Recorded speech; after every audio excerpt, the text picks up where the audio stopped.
பிலிப்பியர் 2ஆம் அதிகாரம் 7ஆம் வசனத்திலே, தம்மை தாமே வெறுமையாக்கி அடிமையின் ரூபம் எடுத்து அவர் மனுஷ சாயலானார். மனுஷ சாயலானார் என்றால் அவர் ஒரு மனுஷனாகவே மனு உருவெடுத்து மனிதனை எதெல்லாம் வேதனைப்படுத்துமோ அதே வேதனையை அவர் சிலுவையில் அனுபவித்தார். உங்களுக்காக எனக்காக அவர் சிலுவையிலே மரணத்தை ருசி பார்த்தார். எபிரேயர் 2ஆம் அதிகாரம் 14-15 வசனத்தில் விதமாக எழுதியிருக்கு, ஆதலால் பிள்ளைகள் மாம்சத்தையும் இரத்தத்தையும் உடையவர்களாக இருக்க அவரும் அவர்களைப் போல மாம்சத்தையும் இரத்தத்தையும் உடையவரானார்.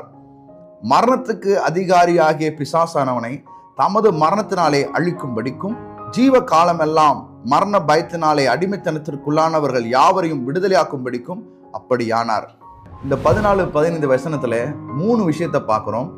ஒன்று, அவர் எதற்காக மாம்சத்தையும் இரத்தத்தையும் உடையவரானார்.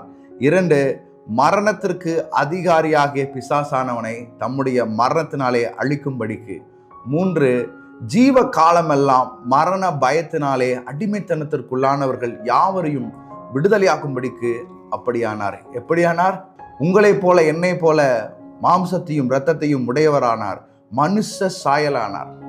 நம்மை வேதனைப்படுத்தக்கூடிய மரண பயத்தை, நம்மை ஆட்டி படைக்கக்கூடிய மரணத்துக்கு அதிகாரியாகிய பிசாசானவனை அழிக்கும்படிக்கும், அந்த மரண பயம் என்கிற கட்டுகளை, சங்கிலியை உடைக்கும்படிக்கும் அவர் மாம்ச சாயலானார்.